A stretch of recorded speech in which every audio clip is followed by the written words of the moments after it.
hopefully.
The spotlight.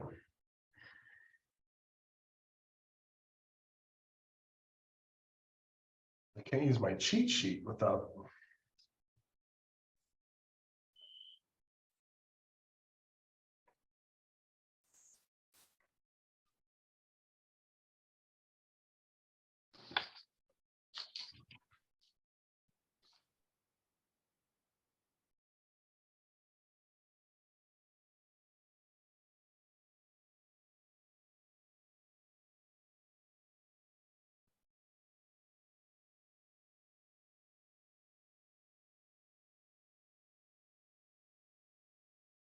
Hey, folks, we're just waiting a couple minutes as people trickle in and then we'll get started.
Sure.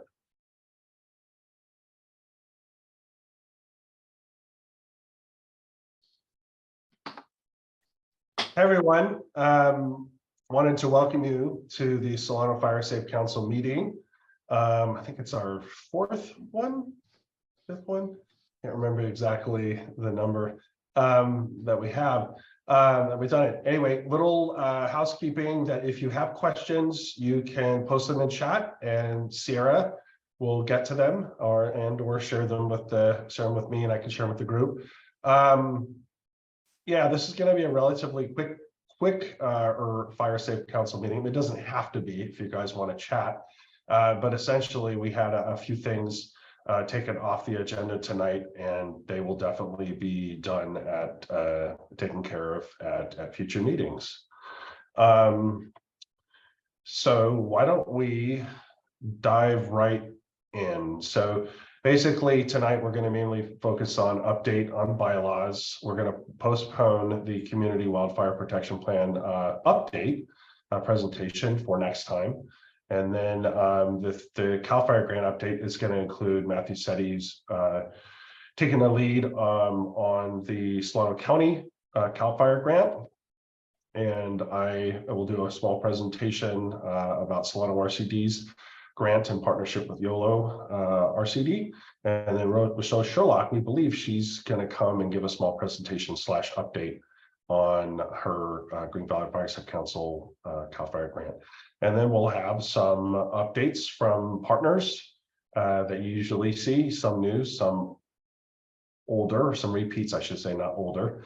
And then we'll have closing comments, Q&A at the end, and then closing reminders from me. Okay, any questions straight off the bat? Okay. Well, we have the first item is going to take about 2 seconds. The bylaws, as you all know, and you've all helped work on the bylaws for the Solano Fire Safe Council. It has taken a while, but anything worth doing usually takes a while, so it's taken a bit of time. We are now, the bylaws, as I understand, are being circulated around at Solano County, and also with some fire leads and with county council at the county, so that we can get an okay on what we're saying in there. And then it's going to go back to the coordinating committee, and then we're going to sign off on it. And then we're all pretty positive and crossing our fingers that our next Fire Safe Council, we will have a committee, an official committee or council, and we'll okay those bylaws, and we will move forward with the official Solano Fire Safe Council. So that's my update, hopefully next meeting. And as you see here, the Community Wildfire Protection Plan presentation has been postponed. So we're going to go right into a CAL FIRE grant update with Matthew Setty. All right. Thank you, Chris. All right. Cool. There, I can see everybody now. Let me try to see this. So as you guys all know, all 3 different entities are applying for support for the CAL FIRE wildfire grant. And the grant that the county is going to be pursuing is designed, our pursuit is designed to dovetail in with the Fire Safe Council grants and the RCD grants, where they can best line up. Ultimately, there's 3 major categories of the grants. Those are the hazardous fuel reductions, the wildfire planning, and the wildfire prevention education. There are components of the request that the county will be making that fit into each of those. And those include prioritizing those evacuation routes that are detailed in the draft CWPP for expanded fuels breaks along those right of ways. It's sort of basically we've taken a risk prioritized approach to how we would look at those.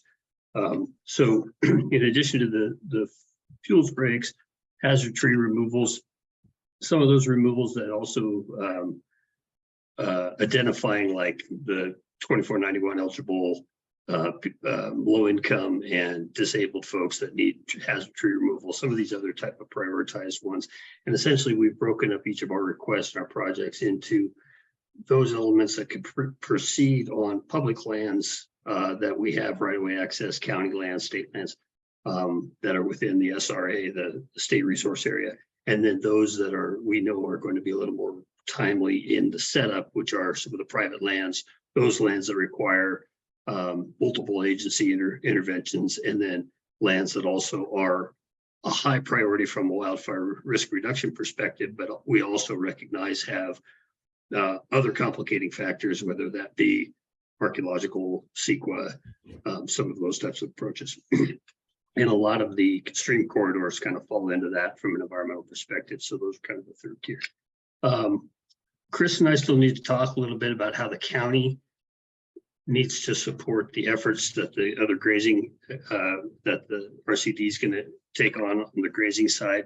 I think there's a genuine interest in expanding the grazing program, but we really haven't laid out a plan yet for how to best support those other efforts. So there's going to be several sections in there, and certainly when I get down to the education, there will be a grazing component into that. The CWCVP will be done here in the next couple of months. This grant funding comes in the fall. We have a series of enhancement projects, which would include annex documents like local fire hazard reduction plans. And then underneath the broader construct of the CWPP, we would like to look at the Cal Fire VTP, which is really a county-wide CEQA document, and then the development of special project assessments, which are like the local CEQA component that allows us to initiate that. Now, the staging of those is we would end up with sort of an umbrella or a programmatic EIS allowance for most of the components. That would also help us guide sort of the low-hanging fruit projects for the further development. We'll take that information back into the local wildfire hazard reduction type of documents that'll be largely guided by the fire districts and sort of at that level. So they'll take into place that the immediate needs of the most knowledgeable folks in that area and what kind of high risk hazards they see. Inclusive of some of that is not only the fuels breaks and things like that, but it would be critical infrastructure protection, prioritizing those types of projects around there. We've added some funding in the program, and Nancy and the OES folks and I are still talking about the different allocations of funding. We anticipate on requesting the full amount or close to the full amount, depending on how the final budgets of these projects come out. But we've also included funding in there for further support of the fire protection bureaus. That includes defensible space inspection works, the integration of weed management with wildfire risk in terms of the criteria and how we go about communicating that throughout the different elements of the treatment sides of that. And then some the educational planning documents that we would get the fire chiefs input on those, and that would include everything from the community handbook that we would envision in the outreach programs, as well as mapping assistance or assistance with them in mapping and prioritizing how they go about shared resources. Then the last large section is really the support to this organization, the Solano County, the Solano Fire Safe Council, and then the other fire safe councils within the county. So those are both, at times those are management support. So let's say it's a vendor oriented project, meaning we're going to go out, allocate funds, that the planning element gets done in a combination with county entities that have certain planning responsibilities, fire safe councils, and their local jurisdictional kind of fire safe councils have input to that planning process. There's a management process to that, and that management process also facilitates, say, the vendor selection, and we run through those projects. So some of those supports go everything from, the community outreach days, which we have funding in multiple years on those, green waste disposal, chipper programs, and the county's kind of decision at this point is not to staff for a chipper program, but it's really to design the architecture of the chipper program and how it flows out, and then facilitate the selection of contractors to perform the work. I think that's the direction the county's leaning on implementing those programs. So one of the last major parts of the outreach that'll happen will be the support of this annual event, and to coincide with the National Wildfire Awareness, Prevention Awareness Week. And then that would be a day where we would have an outreach program where you can sign up for chipper programs. You could also go out defensible space education, get involvement from the fire departments, more of a community-based event on that. We also have some tasks in there on signage, making sure that we have funding to support local fire safe councils on signage, evac route signage. So there's this, from my perspective, being fairly new at the table here, it's really a shared set of responsibilities that the county is trying to achieve between county office, from Nancy's office in the administration and the OES office. The county natural resources obviously comes into play on some of these as well. But a lot of the, for instance, OES sort of owns the community wildfire prevention plan and therefore also some of the evac route stuff. So we're working between those two different entities within the county to kind of define those best needs. So, now, I know that Rochelle, I think, is online if she wants to talk a little bit about what they're going to do. They're going to do the phase 2 of the fire break, I believe. If she wants to hop in, that kind of sums up what I had to discuss. Do people want to ask questions before I jump in? It's David. I'd like to ask a couple questions. Sure. So how is it going to be determined how the addressing, signage, and wayfaring program is going to be rolled out and who's administering that program? So that's my first question. My next question is, who's administering? I believe it was back in April, Board of Supervisors meeting, $750,000 was allocated to go toward fuel reduction equipment acquisition. And I'm looking for the status on that. Who were those funds allocated to as far as divisional organization within the county and who's administering those funds? And then my next question goes into something you were just speaking to, Matt, and that was with regards to outsourcing the green waste program. And so from speaking to other communities such as Marin County, they are finding that the use of contractors is costing a tremendous amount of money, approximately $2,500 a day for a crew of 3 people, and they are not accomplishing much work that money, and they're finding that there are better ways to accomplish it through the use of things such as fuel reduction crews that are administered by the fire agency. So I'm wondering, is that being considered? Are we looking at that? And then lastly, how is low income, elderly, and disabled people identified in our community? Okay, I'll jump in, Matt, and speak to some of these. So the signage program is something that we're developing. And so David and Rochelle, you will be part of, vetting that out as we're forming that. So that's really a more to come. The $750,000 that you're referencing, the Senator Dodd funds, we're going to take an item back to the board for discussion to reallocate some of those funds. So that's still in discussion. I think the idea is to pull a little bit more of that toward fuels reduction. And so this grant that we're going after that Matt discussed today, we're talking about next season. So what we want to do is focus those Dodd funds on fuels reduction for this season. So that's going to be the primary goal with the funds that we have. And speaking on that, as far as how we're addressing the cost, when you're hearing that in other counties, they're seeing that the costs are coming in higher using contractors. What we're hearing is that we're having issues getting staffing, and we're hearing that it's actually cheaper to outsource. So it's interesting that you're sharing that with me. We'll have to reach out to Marin and see what they're experiencing, because the direction I'm getting from folks throughout the fire community, as well as our public works staff, is that they find that that's going to be a cheaper option to go with contractors to provide these services. The green waste program, could you repeat your question there? I'm so sorry. So the green waste program more or less tied in with the use of contractors to perform the work. Okay, so that's what we're discussing. Right. For some reason I was thinking about the Recology and Republic Services green waste program. So, so yes, it's something that we are trying to cost out so that we can understand it better.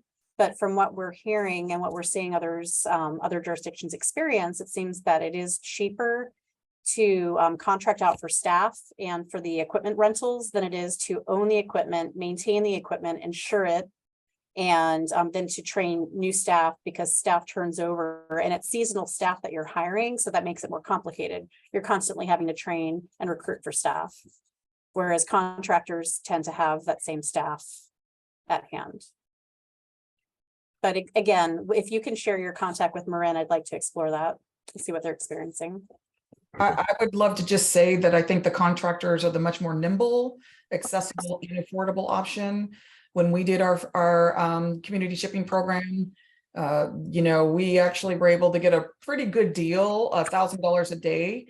And, you know, I shared this information with Nancy and Matt, but they, you know, we just had some criteria. I know, but Grant's here, Mark's here from the Green Valley Fire Safe Council, they can speak to this.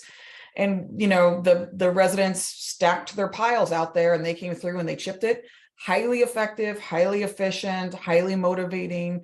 The reviews from the community were outstanding. And, you know, the contractor was able to do it right away. And so I think, you know, to Nancy's point, everything that I've researched and just my observations in general, it's hard for entities and organizations to hire staff and staff up.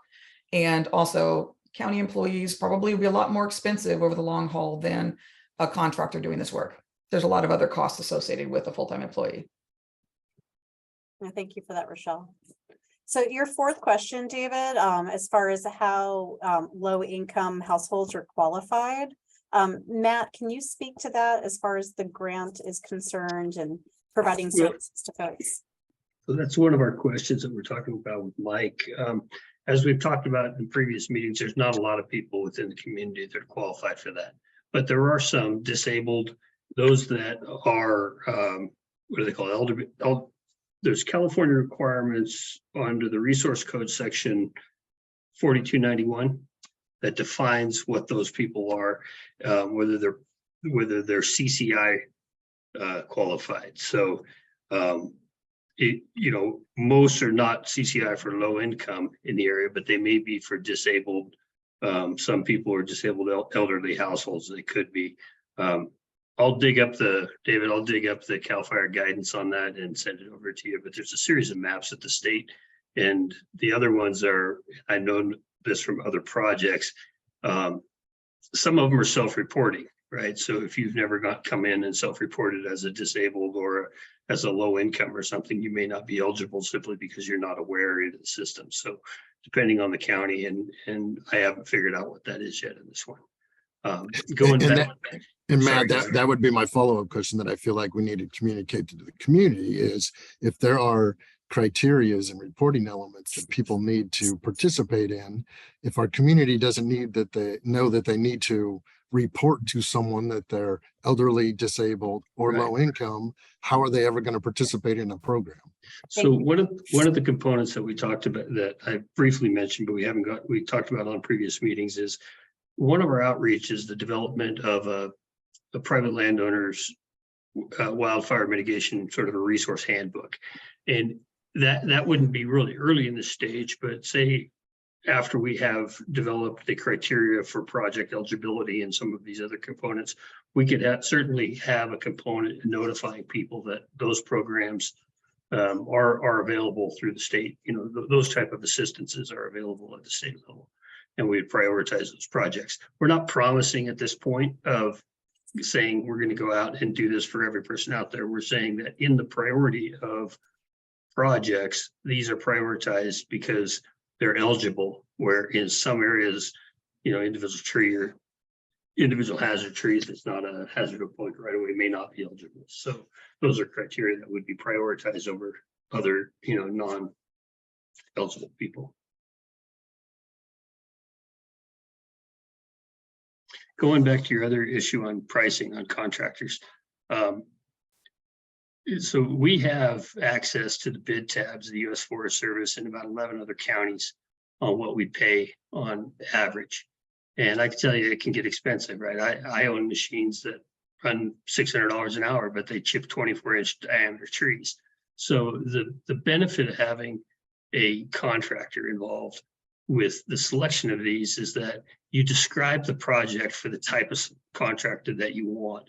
And if you know that you have a bunch of stuff that's a bunch of nasty brush, and you're going to get a lousy bid price from somebody with a chipper and a good bid price from somebody with a mulcher, then we write the prescriptions in such that we get the competitive bid prices submitted on these. So the wildfire work, whether it's hand crew work or heavy equipment work, is becoming a commodity in the Central Valley. The lands are all pretty similar. Owner access and the size of projects dominate the scale. So it is an economy by scale because mobilization costs a lot. So we take those into consideration. And I would think that typically when we bid, we get our prices back within 10 to 15% of what we anticipate. And just if I can add to that, I was sharing earlier today, I read over the weekend that there's some draft legislation that would be looking to create prevailing wage classifications for this type of work. So in the future, we are going to see escalating costs if that's approved. Just so everyone's aware of that.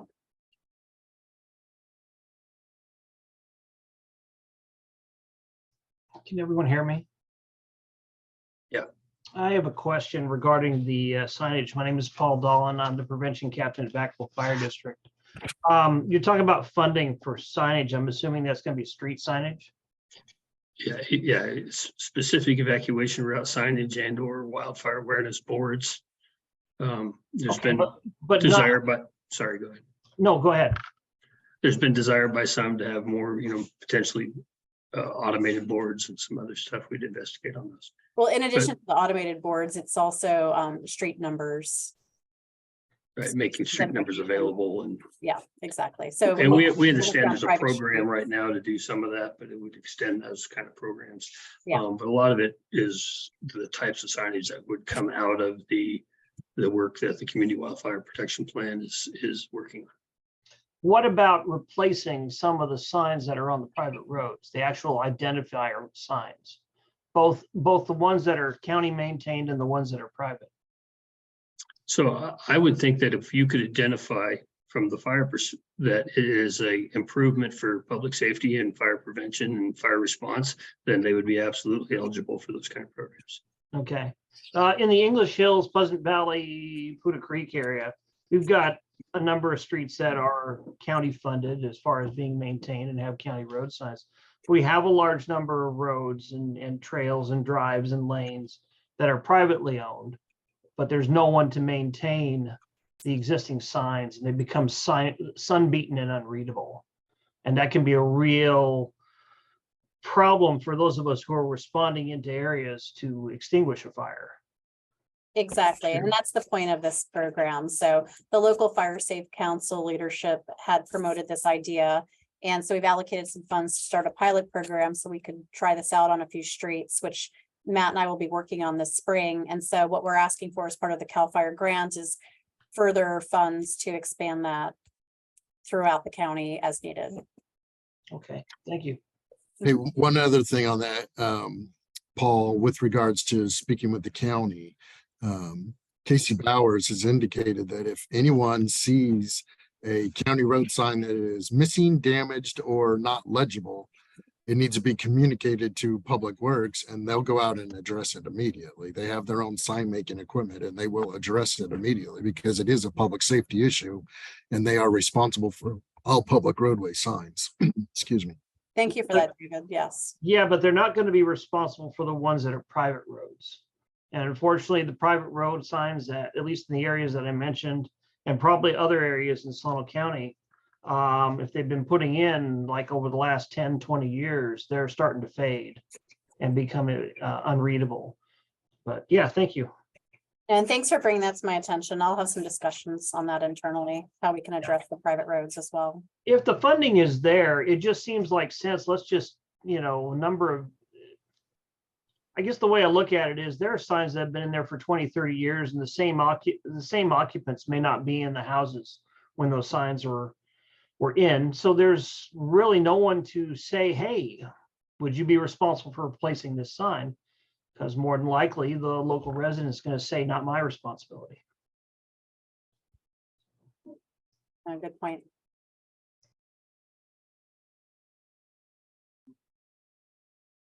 Nothing further. Okay, great.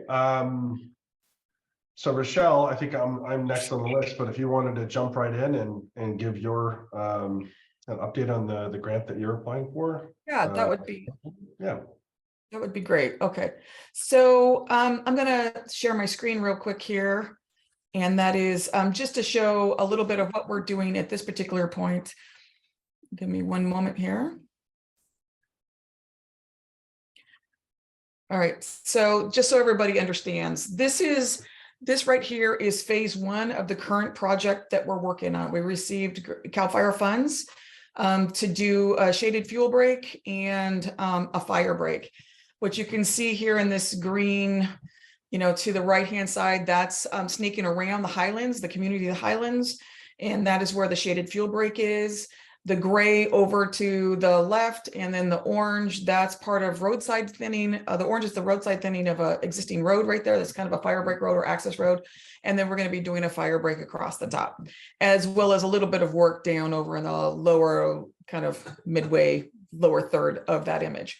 So we, on the environmental review has been completed. We're actually in the process of moving to file the Cal VTP with the California State Board of Forestry and then begin our work. We will be having crews start the work next week in a part of this area right here in the green, because there's a current notice of exemption occurring.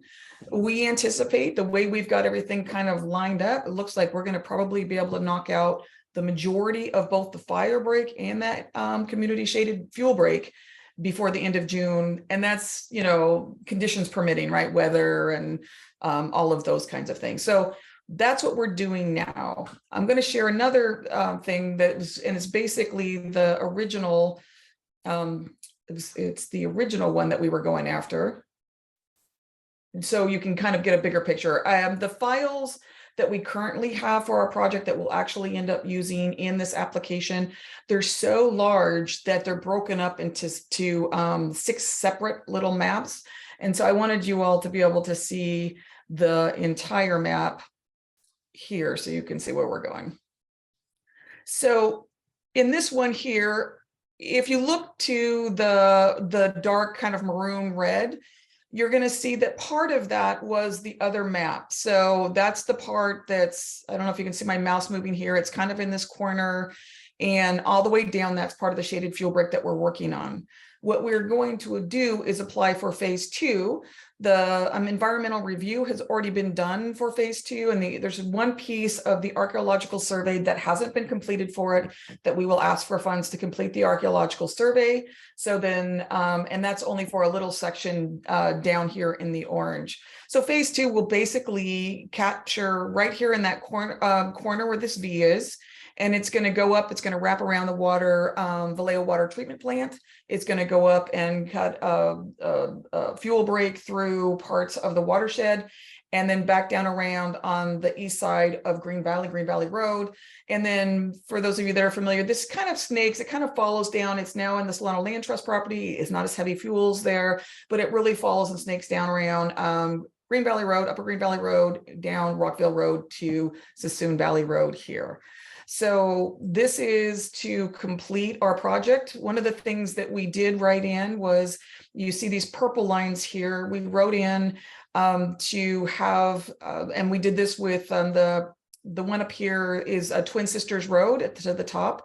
We did this with Sassoon Fire Protection District to write in that there would be an environmental review so that there can actually be widened for egress ingress. It is a one-way road. It is a snaky, windy road, and it actually puts residents up there at potential risk. And Twin Sisters is, they've been evacuated lots of times. It's up at the top of Twin Sisters where that glass house burned down, and, just for a little context. So the county actually went through, I was worked with Casey Bowers about a year and a half ago to actually go through and do the 30 feet county right of way that they have. We now have clearance though to do 100 feet based on that Cal VTP. So it could be money for if the county is going to go ahead and do it, but it's just available to pursue that. We will pursue the county also with the road crews did this part of Green Valley. And they widened it. And also what was really great was there was additional kind of like treating the road and nice asphalt. So it's pretty wide now. What we'll be focusing on is making sure working with the county. And then if there's any additional work that needs to be beyond that 30 feet, if the county can't get it, making sure that there's a contractor that can widen it far enough so that in the event of an active wildfire, people can evacuate and firefighters and public safety personnel can actually get up there. So that little loop there ends up being kind of like just a two-way road, which could really get congested if a wildfire lands in that area. So that's basically what we're applying for. It does include things like continued, a little bit of continued work in terms of communicating with the community. One of the things that we'll be doing is we've been in active communication with the community, but we'll be sending out a mailer letting people know that the actual fuel reduction work is getting ready to start so that they just know. And then some of the other activities we're doing, particularly that Chief Carpenter is doing actively with one of the volunteers to go back and do another round of those defensible space inspections. So that's our project. Rochelle, when you implemented your projects originally, this Matt, did you conduct the environmental baseline together for both projects, or did you treat those as separate projects? Yeah, the environmental baseline has been completed for, we originally applied to do the entire project. Right, I guess that's what I was curious. So you did the environmental baseline all at once and then broke the projects into two?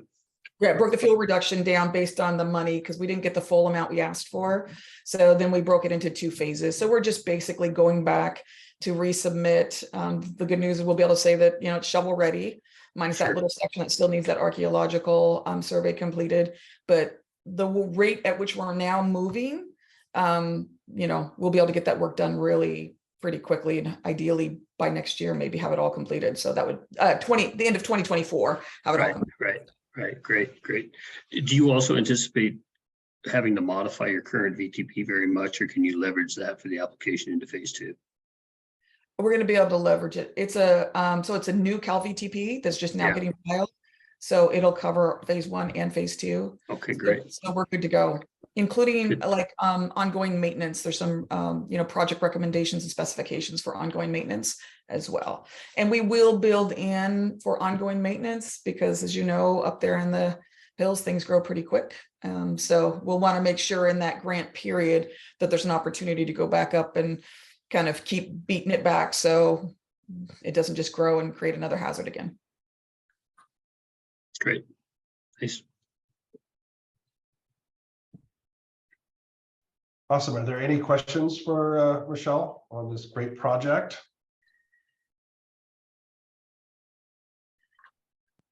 Nailed it, apparently. Nailed it. All right, great. Sorry, I got one more. Let me get my education in here. Rochelle, when you're considering a project that's got the road widening on that north project there, are you able to leverage the Cal VTP protocols on everything except for, say, impacts of grading or something on that? Do you anticipate? I mean, is that going to be a standalone EA or something, or a EIR document up there?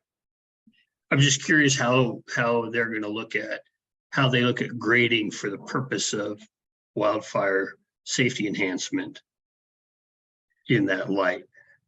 You know, I don't have the technical expertise to speak to that specifically. I mean, that's something I could go look at the document and Sure, you know, talk to our registered forester who's, you know, consulting and advising in this. And that's what I guess I would just go back there and I can answer that question better. Sure. None of the roadway stuff would happen without coordination and understanding of what the county's already done and can do. Sure.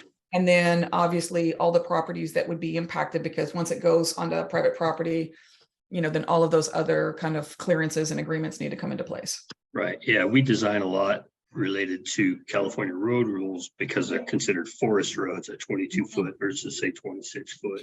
Okay. You know, and depending on how you use those classifications, that can help craft your way through the CEQA process. Oh, cool. Nice. Thank you. Welcome. Thanks, Rochelle.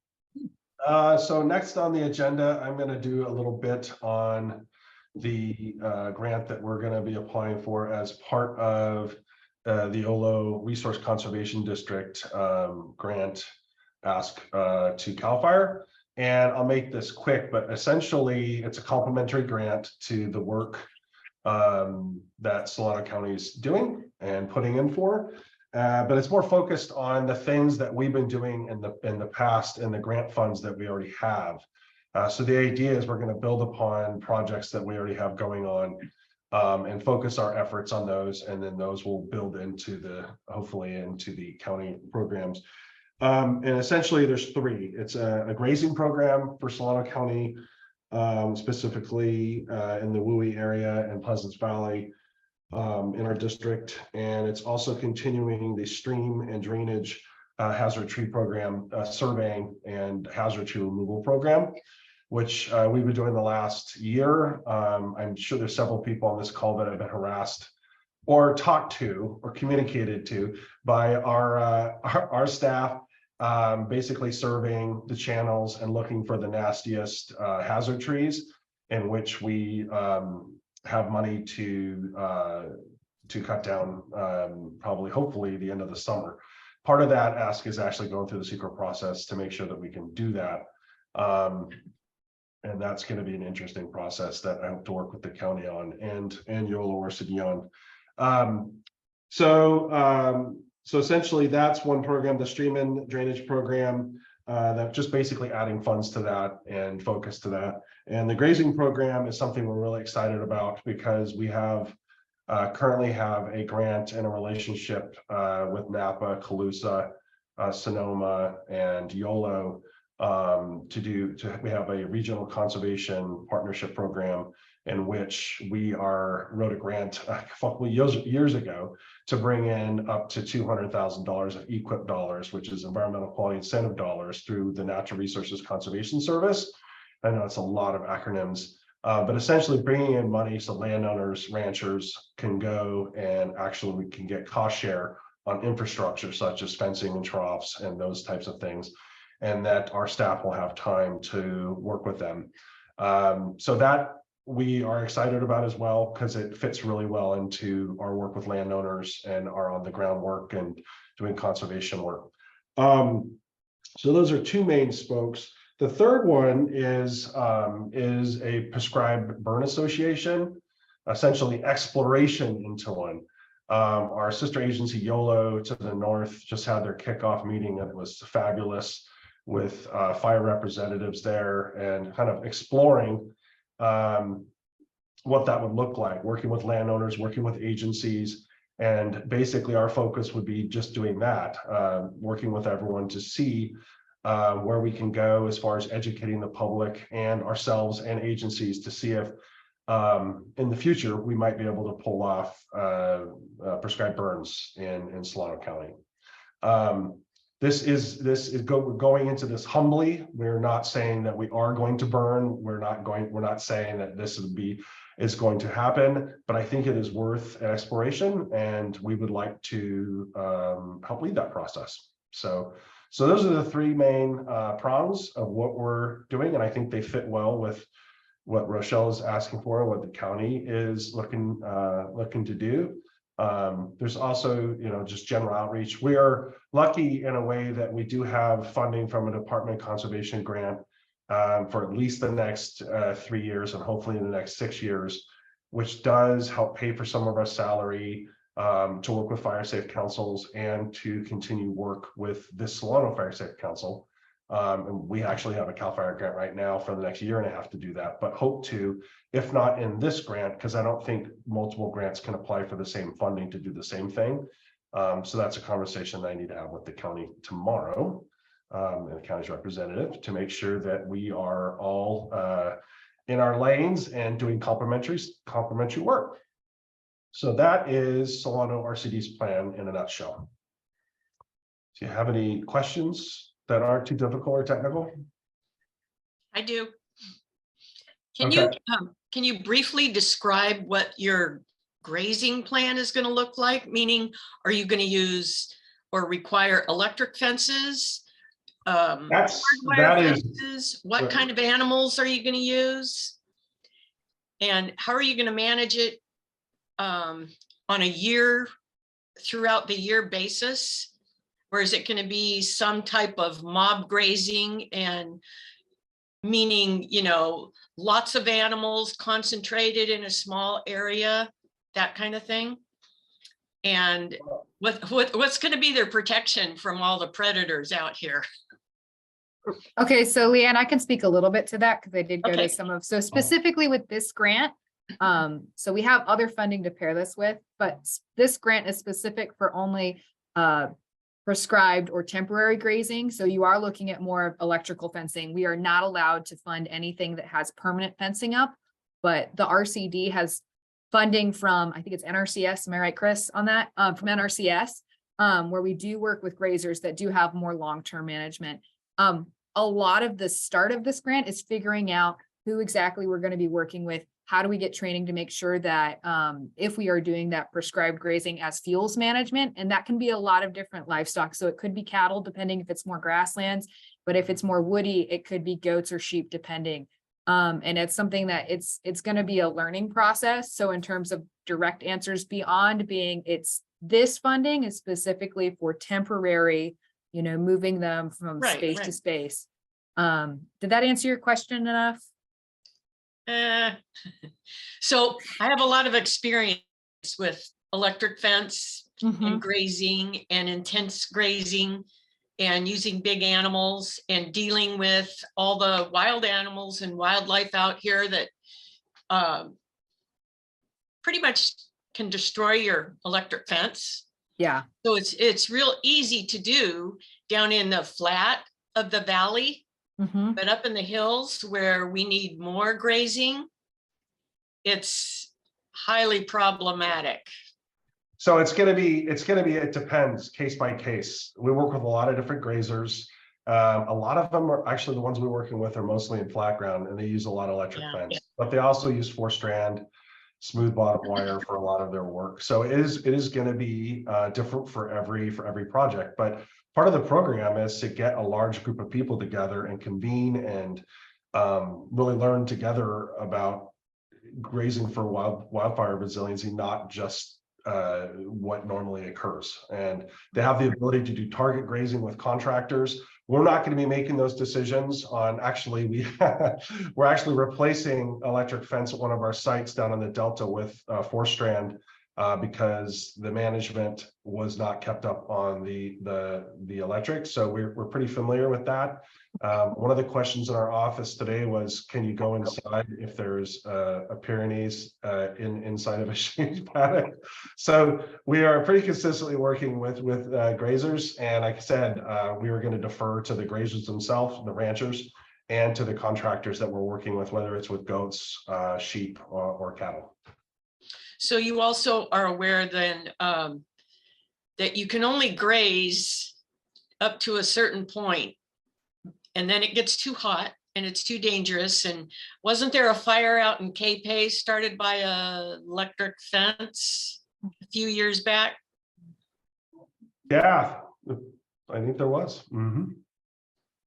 So Leanne, that also speaks a little bit to the seasonality of this grant. Yeah. It's that, and again, there are people that I like perennial grazing. I know is a company that's been doing Lee moving their. Hazeltine? Yeah, so there definitely are people out there already starting to do this seasonal grazing and moving their livestock around as needed. And again, a lot of this, the idea with this grant is to be exploring and having these conversations with grazers, people that do long-term, you know, where you're on site for a long time, and people that are doing more seasonal. And so it's the beginning of a larger conversation, and we're trying to bring funding that we already have in with potentially this new funding so that we can kind of work in that sweet spot, working on wildfire mitigation and using grazing as a means to do that. Again, Yeah. we're going to be deferring a lot to what ranchers and, you know, the grazing land managers, you know, how they think these things are best done. And yeah, we're ready to learn, and we know it's a tool and it's definitely needed. This is Brooke. Can you hear me? Yes. I'm just gonna jump in because I only have 5 acres and I'm in English Hills, but I graze every season. And last season I had sheep out here and they got slaughtered. I don't know if it was wild dogs or if it was the coyote population, but usually I have had the wire, the electric fence for the smaller animals. I've had horses out here. I did have to put up the straight wire, not the barbed wire. And the problem with the cows is you can only use barbed wire. So that makes it harder. But if you have any questions, I'd be happy to fill you in on what I've experienced over the last probably maybe 6, 7, 8 years of grazing seasonally on my property.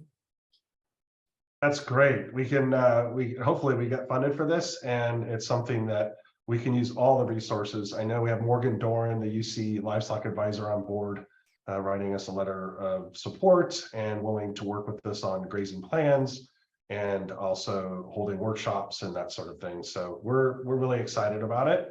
And hopefully, Roberta, we can talk to people like you that can teach us something, because it's also different everywhere, right? Every question you ask, it's like, it depends.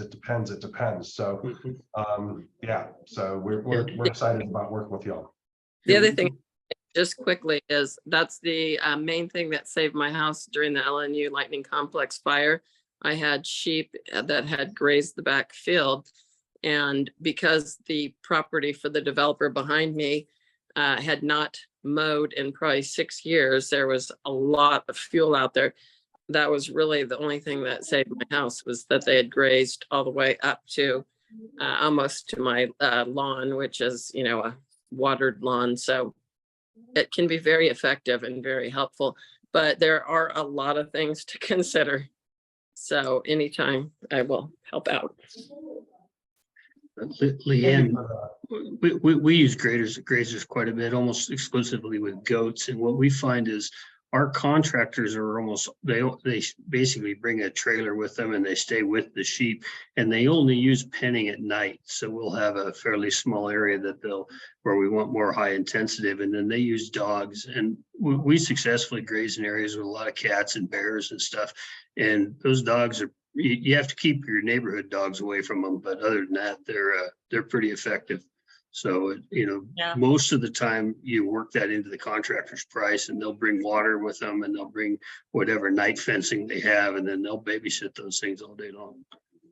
Yeah, that's the one flaw I found too, was the people that I found that were not big contractors. I ended up having to charge them for water because they did not have the ability to bring water. So the other problem we have out here in Pleasance Valley that is increasing on a daily basis are feral hogs, and they will destroy the electric fences. I've experienced this many times, and foul the waters in creeks everywhere. Plus the fact that they travel in a large herd, and it can be pretty tough on smaller animals. And even the cattle can't stand them, which is good, because sometimes they'll chase them off. Leanne, I'm going to speak with our ag commissioner about that tomorrow. I wasn't aware that we were having issues with feral hogs, so thank you. We've had for many years. Okay, so it's and that's very seasonal as well. So they're delicious. Specifically the areas, I'll reach out tomorrow and talk with you about the locations. Thank you. We need to budget in a luau. That's right.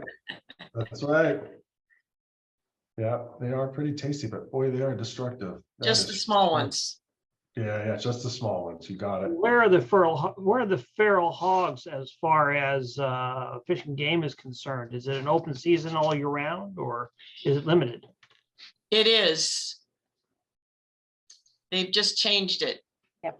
So it is limited. But they still make you get a hog tag. Okay. They'll also issue depredation if you got a real problem in a particular area. Right. Like a vineyard, like a lot of vineyards up in Napa, they'll have Right. depredation permits on their own land. Yeah, absolutely. All right. Well, I think I'm done and doing that. Thank you for your questions. Obviously, like all of us, you can get a hold of us, email us, or give us a call if you have any more questions. I think that at this point, we're moving on to Nancy Nelson introducing partners and activity updates. Thank you, Chris. So I'm Nancy Nelson. I'm a senior management analyst at the County Administrator's Office. And first up, I am going to ask Rochelle Sherlock to share an update from the Green Valley Fire Safe Council. Thank you. So as I mentioned, things are rolling on that fuel reduction project. We're super excited about it. At some point in time, would love to share a little bit more details about how this has worked. But the Wildfire Safety Expo is coming up. We're a little less than 2 months away and so exciting. We have so many exciting partners and activities that's going to be there. I know I mentioned before last time, CAL FIRE is going to do a wildland fire progressive hose lay demonstration. Kids are going to be able to squirt water. I was just on the phone with Jose earlier today from Sassoon Fire Department. And they're going to be able to do things like a kids obstacle course where they can crawl through. We have the Forest Service, Smoky Bear is going to be there. Vallejo Fire Department, Fairfield Fire Department with an inflatable house for people to wander through. The RCD is going to be present and providing. So we just have a ton of activities. It's all exciting. It's really going to be geared toward attracting families with children, but also residents of all ages. But we really want to appeal to families because there's a lot of children's activities. KUIC is going to be on deck and they're going to be broadcasting live on that day from the college. So it's not to be missed. And if there's anybody on this call that wants to participate who hasn't already reached out to us, please, there's room for vendors, there's room. We have a lot of great things going on. We expect a very large crowd. So I think that's pretty much my summary at this point. Thank you, Rochelle. And David Stevens with the Pleasance Valley Fire Safe Council. And I think Elizabeth, we have a slide for him. Thank you. All right. Good evening, everyone. Just a quick update for Pleasance Valley. Last June, we obtained our FireWise certification from NFPA. We've recently established a relationship with Team Rubicon and have started assessments in the community. Due to the flooding in the month of January, they were reassigned to be operational instead of performing mitigation in the community. So they anticipate moving back to mitigation efforts sometime during the month of April. So hopefully we will see them in our area in the month of April. We've been working with the community to make sure that they're aware of, and we have been participating actively in the wildfire hazard severity zone reevaluation for Solano County, which we are seeing tremendous changes through our community and jurisdiction. As Rochelle just gave an update on the Wildfire Safety Expo, we're very excited about this event, and it seems to be growing fairly rapidly, and lots of partners getting involved in the program, lots of vendors coming on board, and public safety organizations participating. Recently, our group completed our bylaws and approved the bylaws, and the 501c3 filing has been completed. So we're moving forward with our 501c3 process. Wait a second here, I got to move my slide. I can't see. All right. Last year, we had 14 individuals that had completed the wildfire ambassador assessment training. And this year, our goal will be to start implementing that training and getting our neighborhood captains starting to coordinate with their neighbors to start to complete the assessments for the properties for the home hardening processes and for the fuel reduction measures that need to occur in the community. And then things that we've had with regards to our monthly guest speakers. We've had individuals come speak about homeowners insurance, property insurance. Currently, we're looking at having an insurance company come out and speak about the California Fair Plan, which is probably the most horrific name anyone could have ever given an insurance plan because there's nothing fair about it, but so be it. We're working with grazing contractors to just put them in contact with residents that may need grazing services. We're working with OES to come do a presentation at our meeting to talk about the new evacuation software for the Zone Haven and get that out to our residents.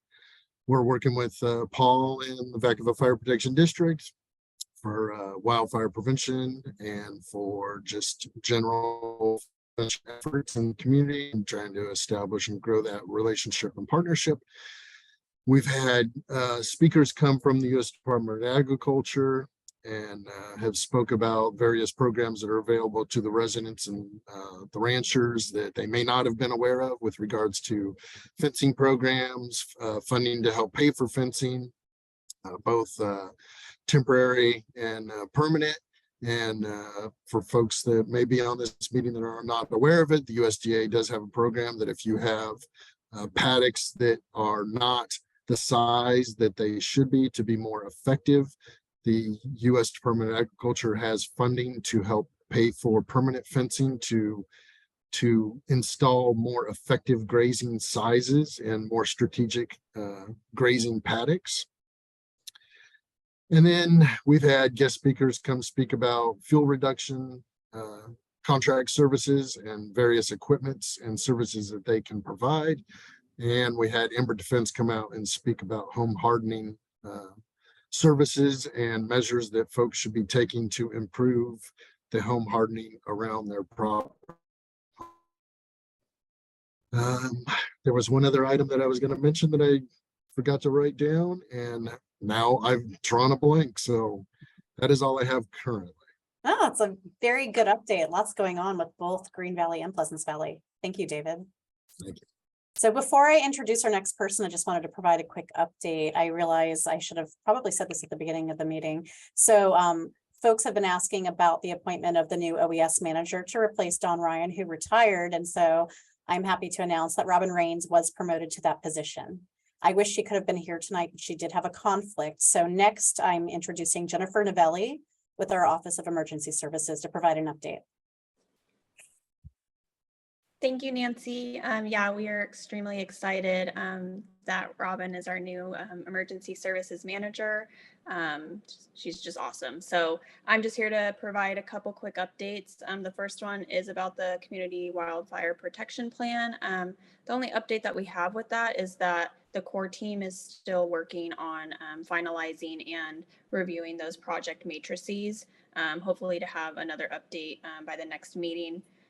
But we will let you all know. And then, as David said, we will be launching our Zone Haven system this Wednesday. March 1st is our go live date. So take a look at our social media pages. That is going to be where we release the press release, as well as the graphic announcing that we're live for Solano County, as well as all of our cities. We'll be pushing the community to visit the Aware system to put their address in and learn their zone and write that down. So that'll be a big push throughout the entire county to make sure everyone writes down and knows their emergency evacuation zone.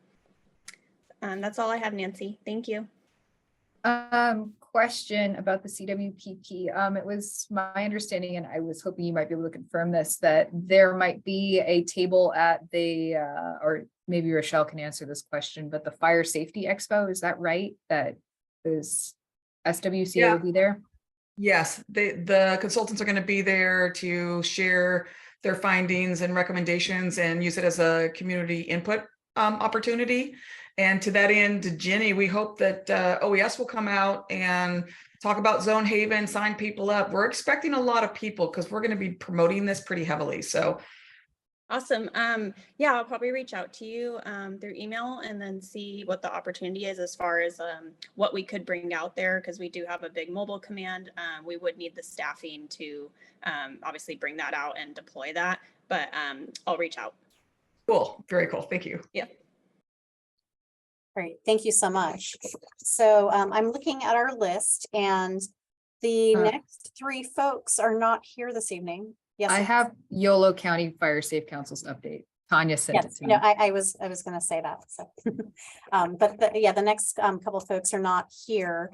In place of Yolo's folks, we have Elizabeth Davis from the Solano RCD to provide an update that they provided to her earlier today. Yeah, so main notification was that the Yolo County Fire Safe Council officially recommended their CWPP to the Yolo County Board of Supervisors, and that CAL FIRE is ready to sign it as well. So that's just moving along. And then the other thing they didn't mention, but I think we mentioned already, is that they had their kickoff meeting for the Yolo County PBA. So that was really exciting. That was last week. That's it. Very nice. And Sierra, you're here to provide an update from the Solano RCD. Hi, yeah, thanks everyone. I will be pretty brief. I just have a few, just a minor update on the website, which I know has been long anticipated, and we are really in the home stretch with it. We have a few just accessibility things to tighten up before we go live. And so once the Solano Fire Safe Council website is live, I will send out an email notifying everybody, and that would be the moment, hopefully, that we'll start to transition from posting, agendas and PDF slides and recordings from the Solano RCD website, and eventually transition over to the Fire Safe Council website. So that is right around the corner, and hopefully will be up in the next, few weeks, and we'll have that ready for the March Fire Safe Council meeting. So that is my update there. And along with that, if anybody is not on the email list for Fire Safe Council updates, please feel free to reach out and email me, or even put your email in the chat there. That way I can add you to the subscriber list, so you can get meeting recaps and meeting updates if you're not already getting them and you're interested. So that is really all that I have. And until next time, there's more updates I'll pop in. So Thank you, Sarah. thanks. At this time, I'd like to open it up to any general comments or questions from everyone.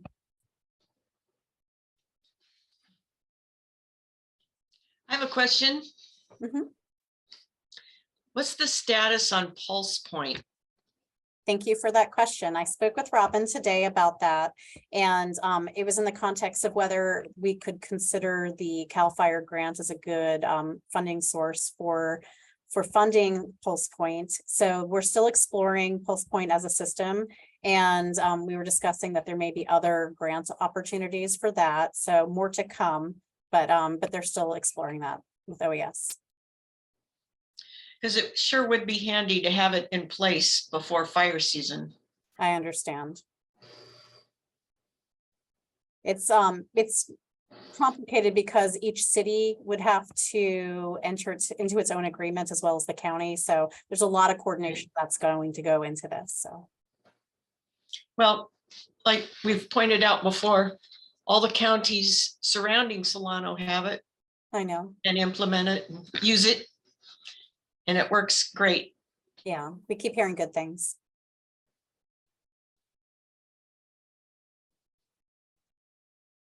Are there any other questions? Well, I'll turn it over to you, Chris, for closing. Okay. Sorry. Thank you, Nancy. I appreciate it. So that concludes our meeting. I just have, again, you can always contact us on via email or even through phone if you have it. I'm excited about the website. I'm looking forward to that getting up there and being a resource for everyone. Our next meeting is on March 20th. There it is right there, March 20th, 2023. And I'm really looking forward to that meeting, because hopefully we'll be able to share, we will be able to share our website, but also hopefully have a finished bylaws and have a group signed in. So that'd be great. The other thing is that the RCD is having a plant sale on March 25th at Mangles Vineyards.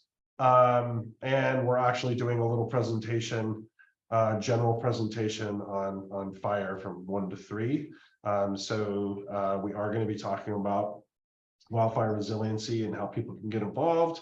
handing out swag, and then having some other things going on there. But Rose from Morning Sun is going to be there, and we're also going to have a bunch of other plants and have a section of plants that have a lower ignition level or higher. I think it would be ones that don't want to burn as easily as others.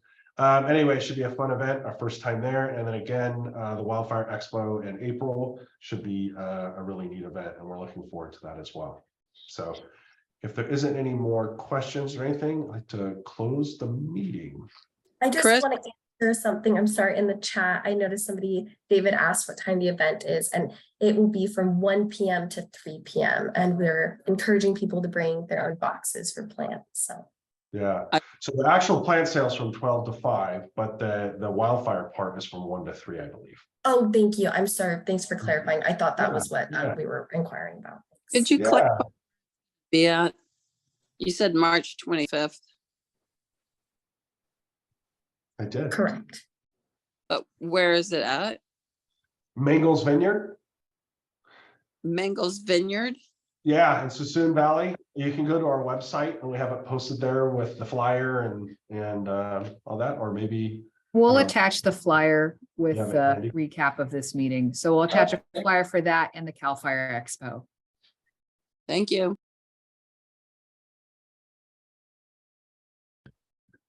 Okay. Well, have a nice evening, y'all. Good evening, everyone. Till next time. Thank you. Hi, everybody. Hi.